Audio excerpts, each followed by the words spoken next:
Hello बच्चों, Sonu math classes में आप लोग का स्वागत है। आप लोग कैसे हैं? अच्छे, आप लोग की तैयारी कैसे चल रहा होगा? अच्छा चल होगा। तो आज हम आपको सबसे जो एग्जाम में जो बार बार प्रश्न आता है, आप लोग शब्द और शुद्ध शब्द लाए हैं आपको याद करने का, जो कि एग्जाम में बार बार प्रश्न पूछता है। लिखने में उसका उच्चारण वही होता है, लेकिन लिखने में जो आपको लिखावट होता है वह अंतर हो जाता है, बदल जाता है। तो हम लोग उसको अच्छा से नहीं देख पाते हैं, इसलिए हमारा सवाल क्या हो जाता है, गलत हो जाता है। तो इस आइए हम आपको अच्छा से बता रहे हैं कि अशुद्ध और शुद्ध में कैसे अंतर होता है। तो आइए पहले सबसे पहले शुद्ध। तो अशुद्ध हमारा शुद्ध शब्द है, केवल हम 20 को लाए हैं, इसके अच्छा से याद रखिएगा।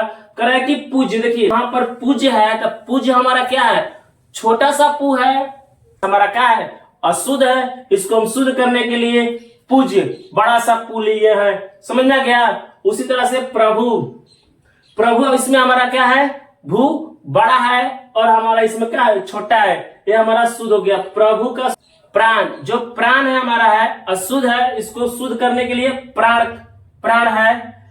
निरोग, निरोग हमारा छोटा नहीं है और इसमें बड़ा हमारा नहीं है, तो शुद्ध हो जाएगा कौन सी, निरोग। नीरस, नीरस जो हमारा छोटा नहीं है और इसमें बड़ा नहीं है, यह नीरस हो जाएगा, यह शुद्ध हो जाएगा।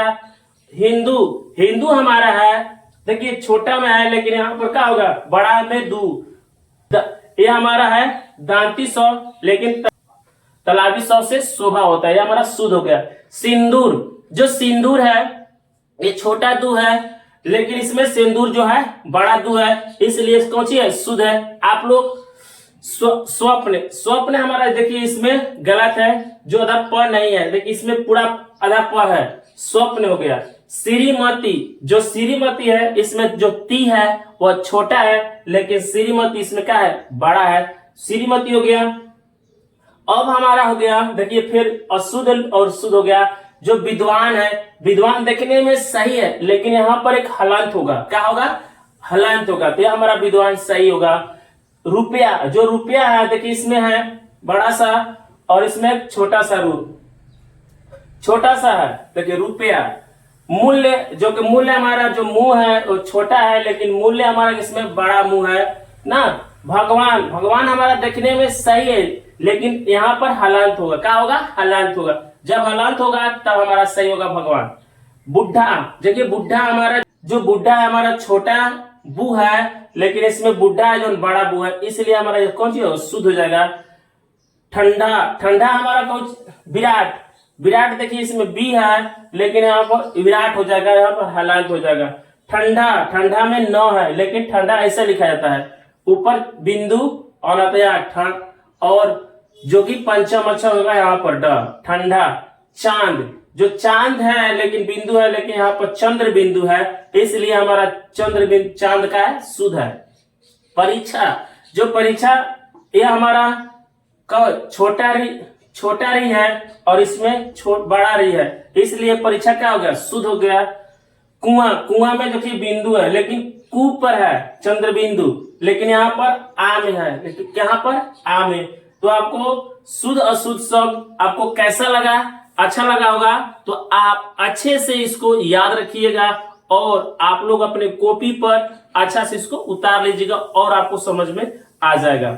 उपसर्ग कहते हैं, तो उपसर्ग का मतलब क्या होता है ये पहले जानिए। तो जिस शब्द के अंत में, तो जो अंत वाला शब्द होता है उस शब्द का भी अर्थ होना चाहिए, अगर अर्थ नहीं होगा तो उपसर्ग नहीं होगा। तो आप अच्छा से इसको जानिएगा कि जब हमारा कोई भी उपसर्ग में हम रखेंगे शब्द, उस शब्द का अंत का अर्थ होना जरूरी है, अगर नहीं होगा तो नहीं होगा। तो आप लोग जिस उपसर्ग को बनाएंगे, जो भी हम उपसर्ग बनाएंगे, उसका अंतिम शब्द का अर्थ होना चाहिए। अगर आप लोग देखिए, सबसे पहले हमारा है पहला सम, तो सम के मतलब होता है आधा, जो देखिए हलंत हो, आधा इसको म भी कहते हैं और इसको न भी कहते हैं, याद रखिएगा।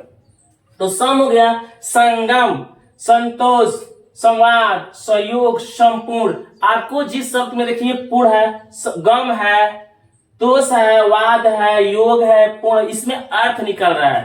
फिर कहा है कि दूसरा हमारा है परि, तो परि, परिणाम, परिमाण, परिवार, परिपूर्ण, और परिक्रमा। तो आपको इस शब्द में अर्थ आ रहा है कि नहीं? तो ये हमारा कौची हो गया? उपसर्ग हो गया। उप है तो उपकार, उपवन, उपहार, उपनाम, उपदेश। देखिए जिस शब्द में अंत में आ रहा है कि नहीं, इसका अर्थ निकल रहा है। तो आप तोड़िएगा तो कार का अर्थ होगा, वन का अर्थ होगा, हार का अर्थ होगा, नाम का अर्थ होगा, उपदेश का अर्थ होगा।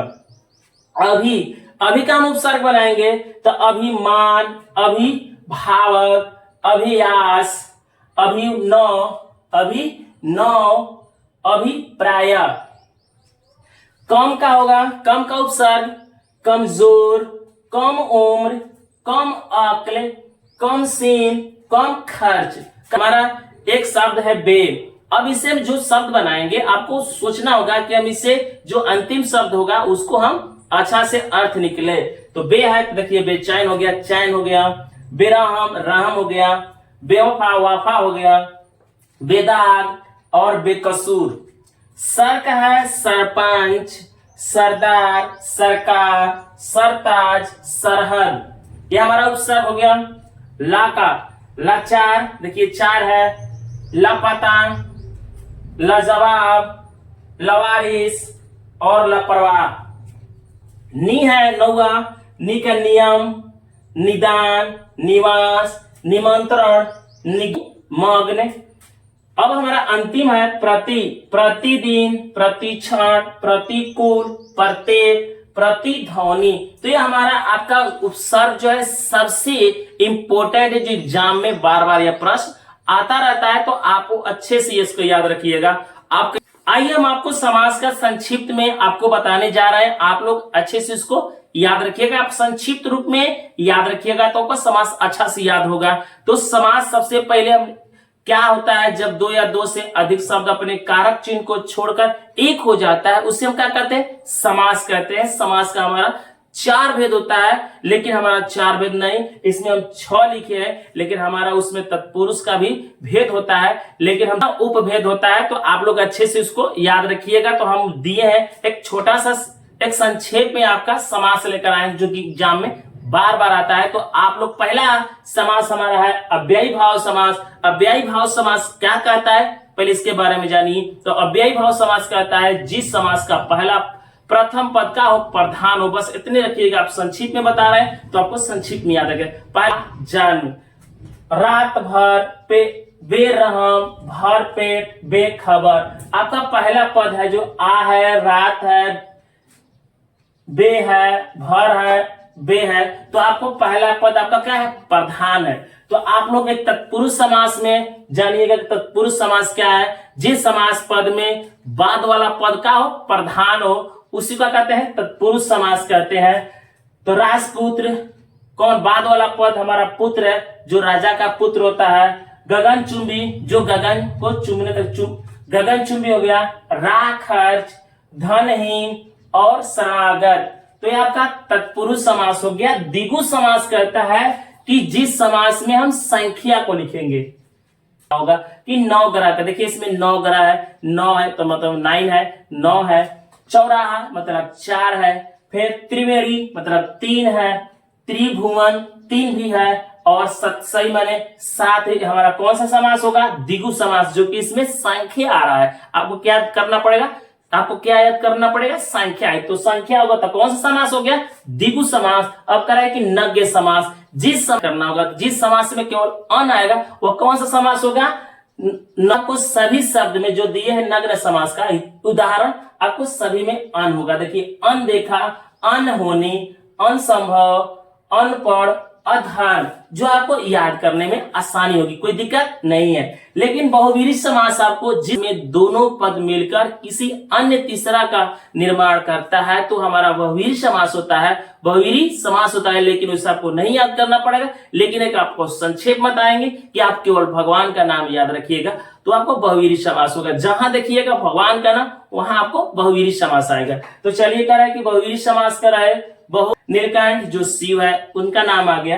लंबोदर जो भगवान है गणेश जी उनका नाम आ गया। दानवीर जो काय उनका नाम आ गया। दशानन रावण है उनका नाम आ गया, और पीताम्बर जो ब्रह्मा है उनका नाम आ गया। तो आपको बहुव्रीहि समास में आपको याद करना केवल है कि जो भगवान का नाम आता है उसी को क्या कहते हैं, बहुव्रीहि समास। आपको समझ में आ गया होगा। अब कह रहा है कि द्वंद्व समास, जिस समास में समुच्चय बोधक, समुच्चय बोधक ये हमारा जो चिन्ह होता है यह समुच्चय बोधक होता है, जो दोनों का जोड़ने का काम करता है। तो आप लोग इसको अच्छा से याद रखिएगा, क्योंकि वैसा हमको नहीं याद करना, हमको संक्षेप में याद करना है कि जिसमें एक पाई लगा हो, माइनस का चिन्ह हो, माइनस से जो बड़ा का चिन्ह हो, वह कौन सा समास कहेंगे, द्वंद्व समास कहेंगे। कौन सा समास कहेंगे, द्वंद्व समास। आपको आसानी होगा याद करने में। हमारा द्वंद्व समास हो गया स्वर्ग नरक। आपका देखिए इसमें है समुच्चय बोधक, समुच्चय बोधक चिन्ह है, यह उसको जोड़ता है। माता पिता देखे होंगे आप लोग, तो कौन सा समास में, द्वंद्व समास में आ जाएगा। पति पत्नी आपका हो जाएगा, भाई बहन हो जाएगा, और लाभ हानि आपका यह समास हो गया। आपको यह समास कैसा लगा, आपको संक्षेप में यह समास कैसा लगा, अच्छा लगा होगा। तो आप की विसर्ग संधि, तो विसर्ग संधि में हम संधि और विच्छेद दोनों कर दिए हैं। आपको याद करने में कभी दिक्कत नहीं होगा, तो आप अच्छा से इसको कॉपी और कलम लेकर बैठिए और अच्छा से इसको उतार लीजिएगा। चलिए देखिए क्या रहेगा हमारा है। अब हम विच्छेद कर दिए, क्या कर दिए, प्लस रोग। जब नि प्लस रोग है तो इसको हम संधि करेंगे तो क्या मिलेगा, हमारा निरोग मिलेगा। कर है कि नमा प्लस ते, ये हमारा विच्छेद कर दिए, क्या कर दिए, विच्छेद कर दिए, अलग अलग तोड़ दिए। तो हमारा क्या हो गया, नमस्ते। प्रातः प्लस काल, प्रातः काल। दु प्लस कर्म, दुष्कर्म होगा, कर्म। नि प्लस धन, क्या होगा, निर्धन। आशी, देखिए सबसे महत्वपूर्ण है आशी प्लस वाद, आशीर्वाद है। नि प्लस आशा, नि प्लस आशा क्या होगा, निराशा होगा। नि प्लस लोभ, निर्लोभ। नि प्लस पाप, निष्पाप होगा। और नि प्लस चय, निश्चय होगा। तो मन प्लस ज क्या होगा, मनोज। अध प्लस गति, अधो गति। मन प्लस रथ, मनोरथ। नि प्लस बल क्या होगा, निर्बल। नि प्लस छल, निश्छल। दु प्लस तर, दुस्तर। नि प्लस यात, निर्यात। दु प्लस चरित्र, दुष्चरित्र। हरि प्लस चांद क्या होगा, हरिश्चंद्र। नि प्लस कपट, निष्कपट। तो आपको यह कितना आसानी है आपको याद करने में, उस संक्षिप्त रूप में लाए हैं जो कि आपको याद करने में कोई दिक्कत नहीं होगा। विसर्ग और अनुस्वार कैसे होगा आप ध्यान से देखिएगा। तो हमारा है कह रहा है कि अनुस्वार, अनुस्वार जो है जब पाई के ऊपर लगता है तो कह यह चिन्ह वर्ण या अक्षर के ऊपर लगता है। कोई भी वर्ण हो या अक्षर हो उसके ऊपर लगता है। तो जैसे में देखिए क के ऊपर है, क के ऊपर अनुस्वार है तो कंठ हो गया। ह के ऊपर अनुस्वार है तो हंस हो गया। संगम में स के ऊपर अनुस्वार है। कंगन में क के ऊपर अनुस्वार है। देखिए मंगल में म के ऊपर अनुस्वार है। जंगल में ज के ऊपर अनुस्वार है। संध्या में स के ऊपर और पतंग में त के ऊपर। तो गंगा में ग के ऊपर अनुस्वार है और दंड में द के ऊपर। तो आदि आपको ऐसा शब्द मिलेगा तो आप कौन सा शब्द समझिएगा, अनुस्वार शब्द। कौन सा, अनुस्वार, जो आपको अच्छा से यह समझ में आ गया होगा। लेकिन विसर्ग में आपको याद करना होगा कि कैसे विसर्ग होता है। इस विसर्ग में आपको संधि में भी बता चुके हैं कि विसर्ग कैसे बनता है। और विसर्ग में दो बिंदु होता है। विसर्ग इसका उच्चारण ह के समान होता है। विसर्ग का अर्थ होता है जो इसका दो बिंदु है, इसका अर्थ होता है, उच्चारण होता है ह से होता है। किससे होता है, ह से होता है। जैसे में प्रातः, देखिए ह आ रहा है, अंत ह आ रहा है अंत में, और अह में ह आ रहा है, और छ में भी ह आ रहा है। पुनः में भी ह आ रहा है। नमः में भी ह आदि। आपको ऐसे ही आपको वाक्य मिलेगा जहां आप दो बिंदु देखिएगा यहाँ पर, तो विसर्ग जानिएगा और विसर्ग का उच्चारण होता है ह। आपको